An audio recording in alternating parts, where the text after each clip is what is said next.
안녕하세요. 역사 이야기 속으로 깊이 들어가 보는 시간 함께 해주셔서 감사합니다.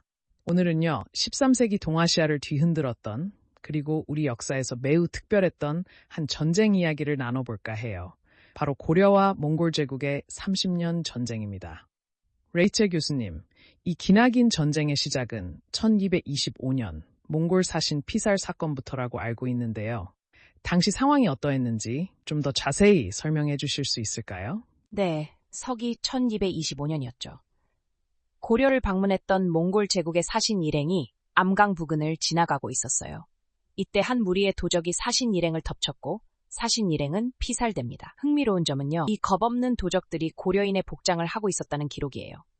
당시는 인류 역사상 가장 거대한 제국을 건설할 몽골이 들불처럼 일어나면서 동아시아의 국제 질서가 뿌리부터 흔들리던 격변기였죠. 이런 상황에서 벌어진 사신 피살 사건은 고려와 몽골 제국 간의 30년 전쟁으로 이어지게 됩니다. 30년 전쟁이라니 정말 엄청난 기간인데요. 그런데 전쟁의 시작 과정부터가 좀 이상했다고 들었습니다. 몽골은 사신 피살 직후 고려와의 국교를 단절했지만 바로 침공하지 않았다고요? 맞습니다. 몽골은 즉각 고려와의 국교를 단절했고 다음 차례는 당연히 전쟁이었죠. 그런데 이상한 점은 고려 조정의 반응이었어요. 강대국의 사신이 귀국하는 길에 피살되었는데도 마치 아무 일도 없었던 것처럼 행동했거든요.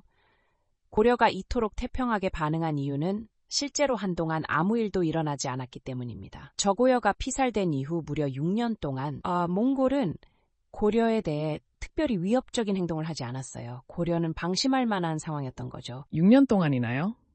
몽골 제국이 그런 식으로 시간을 끈다는 건 상상하기 어렵습니다만 그 이유가 있었을까요? 네, 몽골 제국이 고려에 대해 즉각적인 군사 행동을 하지 않은 이유는요, 당시 칭기즈칸이 서아시아를 원정 중이었기 때문입니다.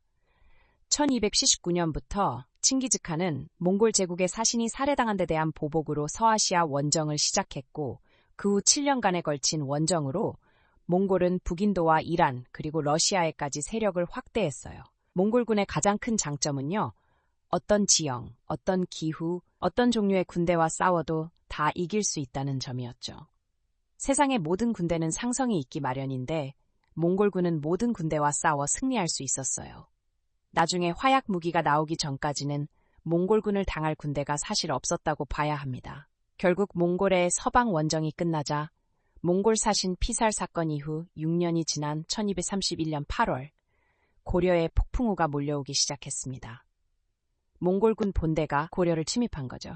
드디어 몽골군이 침입했고 개경으로 급보가 전달되기 시작했군요. 하지만 이때 고려의 대응이 과거 거란 전쟁 때와 비교해서 너무 늦고 허술했다고 합니다. 그 이유가 궁금합니다. 네, 전쟁에 이르기까지의 과정도 이상했지만 개전 이후의 상황도 이해하기 어려운 점이 많았어요. 거란과의 전쟁 당시 고려는 거란군이 침입한 당일에 이미 적을 요격하여 예봉을 꺾었거든요. 하지만 몽골의 침입 때는 완전히 방심하고 있다가 의성이 당일로 항복하는 지경에 이르렀죠. 더 큰 문제는 이후 벌어지는 산성, 자주성, 구주성 전투 등에서도 중앙으로부터의 지원군이 전혀 없었다는 겁니다. 개경에서 지원군이 출발한 것은 황해도에 이미 몽골군이 등장한 9월 중순이었어요. 이 정도의 대응은 아무리 방심하고 있었다고 해도 너무 늦은 대응이었죠. 조기 대응에 실패했던 거란의 1차 침입의 경우에도 이 정도로 대응이 늦지는 않았거든요. 그동안 고려에 대체 무슨 일이 있었던 걸까요? 200년 전과의 가장 큰 차이는 고려의 무신 정권이 들어서 있었다는 점입니다. 권력의 정점에는 왕이 아니라 어떠한 공식 직함도 없는 최의가 있었죠. 한마디로 비정상적인 쿠데타 정권이었어요. 적의 침입에 대한 고려의 대응이 이렇게 늦었던 데는 최씨 무신 정권이 정통성 없는 쿠데타 정권이라는 점이 큰 영향을 미쳤습니다. 최희의 아버지인 최충원 시대를 돌아보면 좀 더 명확하게 이해가 가능할 거예요. 몽골의 침입이 있기 15년 전인 1216년 최충원이 살아있던 시절에도 몽골군에 쫓긴 거란 잔당이 고려를 침입한 적이 있었어요. 거란 잔당은 평안도와 함경도 일대를 휘젓고 다니며 약탈을 일삼았지만 개경으로부터 지원군은 없었죠. 지원군이 당도한 것은 적의 침입이 있은 후 2달이나 지난 후였어요. 최씨 정권은요, 정중부, 이고 이방의 남부터 시작된 무신정변 이후 수많은 지도자들이 살해당한 피해 역사 위에 서 있었습니다. 최충원 자신도 2번이나 습격을 받았고 기록되지 않은 미수 사건은 더 많았을 거예요. 그 정도로 불안한 정권이었기에 군대를 적국과 마주하기 위해 파견했을 때 그 군대가 돌아서서 쿠데타를 하지 않는다는 보장이 없었던 거죠.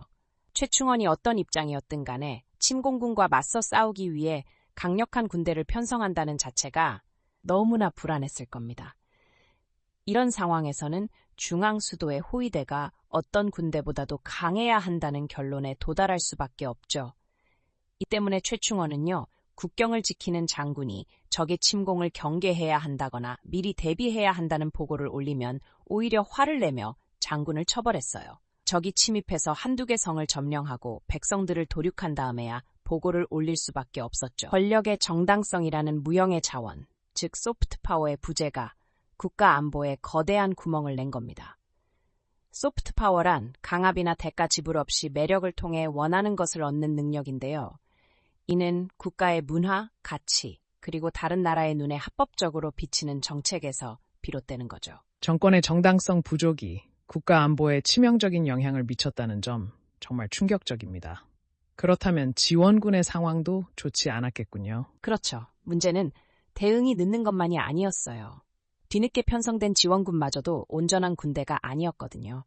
일단 지원군이 편성되면 최충원은 쓸만한 정예병은 따로 선발하여 자신의 호위병으로 삼고 전선으로 보내지 않았어요. 따라서 실제 전쟁터에 보내진 원군은 허약한 노약자들 위주의 군대였죠. 정예병들 입장에서도 위험한 전쟁터는 가지 않고 최 씨의 집에서 호의호식할 수 있으니 나쁠 것 없는 선택이었어요. 보통 쿠데타로 무신들이 정권을 장악하면 그래도 무신들이니 국가 안보에는 도움이 될 것이라고 생각하는 경우가 많잖아요. 하지만 최 씨 정권의 경우처럼 실제로는 그 반대일 가능성이 훨씬 높습니다. 권력을 이루는 2가지 요소, 즉 노골적인 힘을 뜻하는 하드파워와 정당성, 대의 명분 혹은 매력을 뜻하는 소프트파워 중에서 소프트파워가 아예 없거나 매우 부족했기 때문이죠. 따라서 언제 배신행위가 일어날지 알 수가 없고 이를 막기 위해 나라를 지키는 데 써야 할 힘을 오로지 자기 자신을 지키는 데 쓰게 되는 거예요. 정권 안보를 위해 국가 안보를 희생하는 상황이 벌어지는 거죠. 이런 상황은 최충원의 아들인 최이의 시대에도 마찬가지였습니다. 최정예 병력을 호위병으로 빼돌리고 노약자들을 전선에 보낸 상황이라니 결과가 좋을 리 없었겠군요. 결국 첫 전투에서 패배하고 항복 협상까지 진행되었다고 들었습니다. 네, 이런 상태로 세계 최강의 몽골군을 맞아 싸웠으니 결과가 좋을 리 없었죠. 북성 전투에서 고려군은 패합니다. 물론 첫 전투에서 패했다고 해서 전쟁 전체에서 패하는 건 아니에요. 북성 전투의 패배 이후에도 자주성, 구주성 등에서 저항이 계속되고 있었거든요. 더군다나 당시 고려의 최정예 병력, 즉 최씨 무신 정권의 호위병들은 그대로 건재한 상태였어요. 다만 문제는 최고 권력자인 최이가 자기의 호위병들을 전쟁터에 내보낼 생각이 전혀 없었다는 거였죠. 그렇다면 남은 길은 오직 하나, 항복이었습니다. 곧장 항복을 위한 협상이 시작되었고 몽골의 요구사항은 엄청났어요. 큰 말 2만 필, 작은 말 1만 필, 그 외 어보, 의복은 물론 대가집 자재 등의 인질 수천 명을 요구했죠. 2달간의 협상 끝에 요구 조건을 조금 완화하는 선에서 타협이 이루어졌고 해가 바뀐 1232년 1월 몽골군은 약속 이행을 감시할 다루가치 2명을 남기고 철수합니다. 그런데 몽골군이 철수한 이후에도 자주성과 구주성에서는 항복을 거부하고 계속 저항했다고 들었습니다. 왜 그랬을까요? 몽골군의 만행을 익히 알고 있던 터라 항복 이후의 안전을 믿을 수 없었기 때문이에요. 특히 자주 성주 최춘명은 끝까지 항복을 거부했고 나중에 항복을 하지 않았다는 이유로 오히려 동족에게 처형당할 위기에 몰리기도 했죠. 이때 몽골 장군이 나서서 이 최춘명이라는 사람은 몽골로 보면 반역이지만 너희 고려로 보면 충신 아니냐, 그런데 왜 죽이려 하느냐라고 설득하여 그의 목숨을 건졌다는 일화가 기록에 남아있어요. 동족에 의해 죽을 뻔했던 대몽항쟁의 영웅 최춘명이 적이었던 몽골 관원의 끈질긴 설득 덕분에 목숨을 건진 거죠. 이렇게 해서 몽골의 1차 침입은 끝이 났지만 이것이 끝이 아니었어요. 최고 권력자인 최이부터 몽골과의 약속을 지킬 생각이 전혀 없었거든요. 물론 약속을 지키지 않으면 전쟁이 다시 시작될 것이라는 건 모르는 게 아니었죠. 따라서 몽골군이 철수하자마자 다시 전쟁 준비를 시작합니다.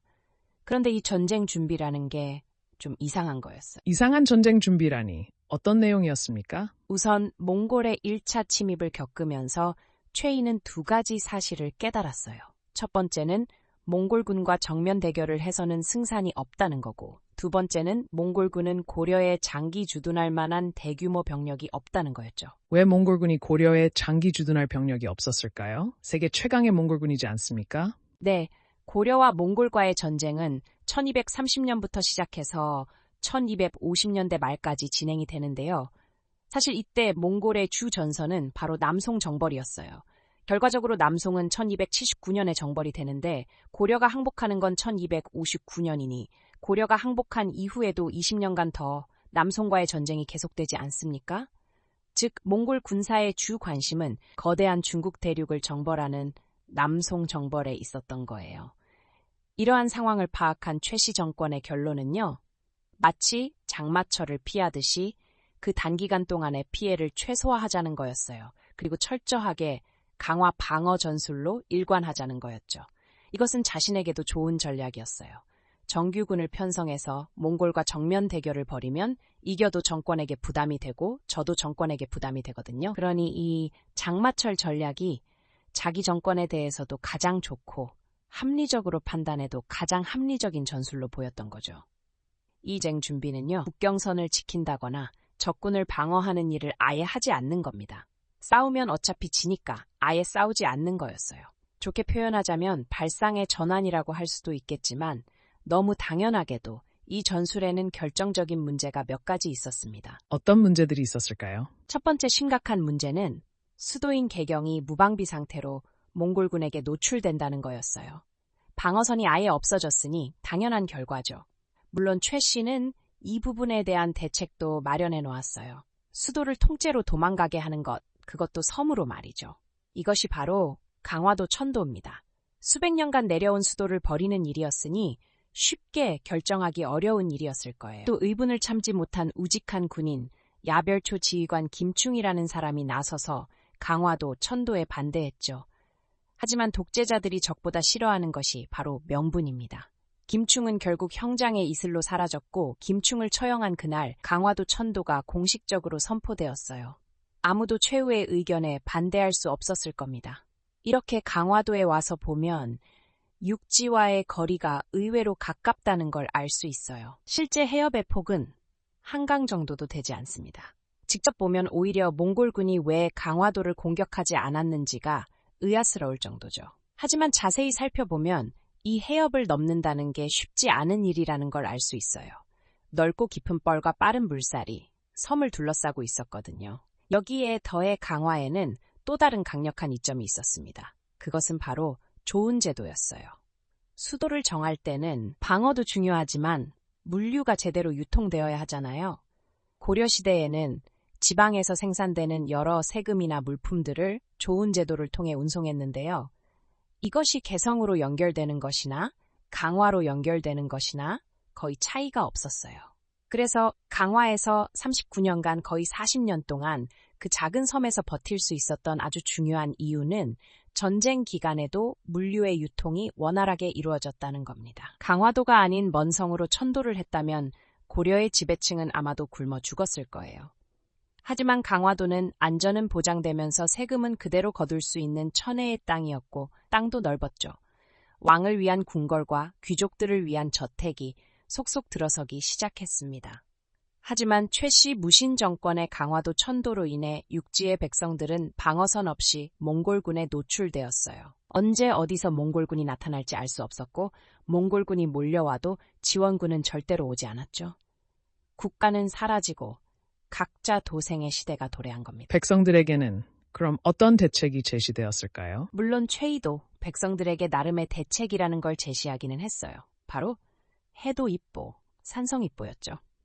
몽골군이 쫓아올 수 없는 먼 바다의 섬이나 깊은 산속의 산성으로 피하라는 거였어요. 설악산 금성산성이 바로 몽골에 침입돼 쌓은 대표적인 산성이에요. 사실 몽골군을 피해서 들어가야 하는 산성은 남한산성처럼 평야에 가까이 있는 산성이 아니었죠. 그런 곳은 들어가기도 쉽고 식량을 조달하기도 용이하지만 몽골군이 쫓아 들어오는 거 역시 용이했거든요. 따라서 이렇게 깊은 산속까지 들어와야만 몽골군의 약탈을 피할 수 있었어요. 하지만 과연 이렇게 좁고 거친 곳까지 몇 명이나 피난 올 수 있었을까요? 그리고 피난을 온다 한들 과연 얼마나 버틸 수 있었을까요? 결국 대부분의 백성들은 항쟁 기간 내내 몽골군의 약탈에 무방비로 노출되었죠. 하지만 그건 백성들의 사정일 뿐이었어요. 강화도는 안전했고 세금도 잘 거치고 있었거든요. 강화도의 귀족들은 이렇게 말했죠. 몽골의 종족이 다지만 어떻게 이 물을 뛰어넘겠는가. 어리석은 백성들아, 놀라지 말고 안심하고 잠이나 자소. 그들은 응당 저절로 물러가니 나라가 어찌 갑자기 무너지겠는가. 고려가 갑자기 무너지지 않은 것은 오직 스스로의 힘으로 자신의 고향을 지키기 위해 일어선 이름 없는 민초들 덕분이었어요.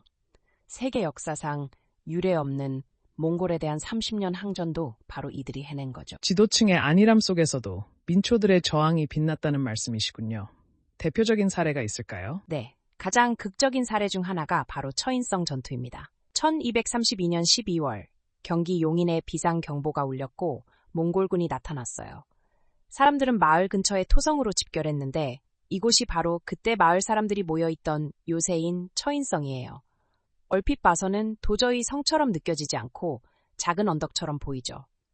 깊은 속의 산성이나 섬으로 피난 갈 수 없었던 이들은 이렇게 허술한 요새에서 몽골군을 피할 수밖에 없었어요.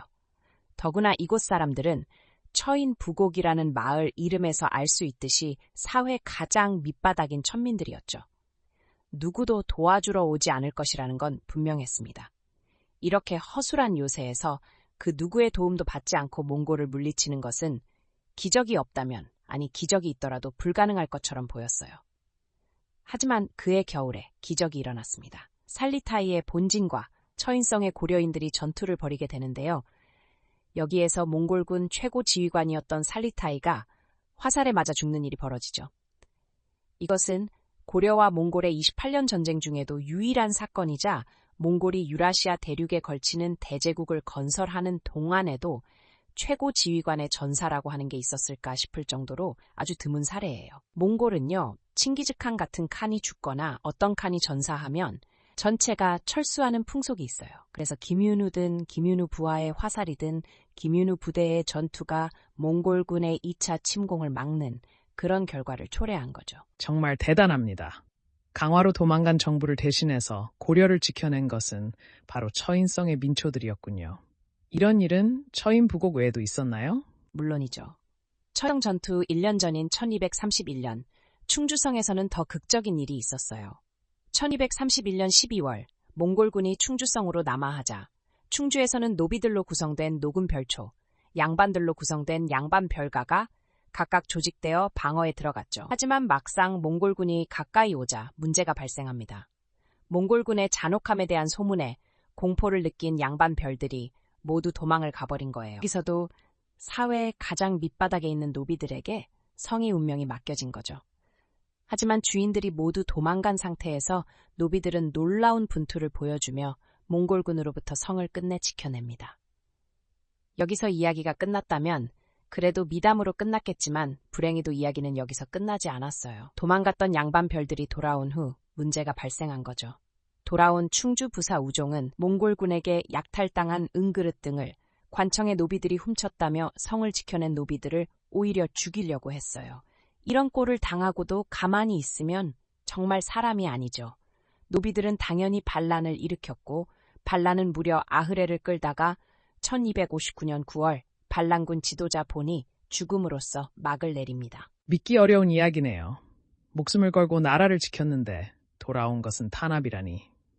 이처럼 백성들은 고통받고 지도층은 무능했던 대몽항쟁의 실제 모습이 이 지경이었다면 대체 왜 30년이나 항전을 지속했을까요? 여기서 한 가지 의문이 들죠.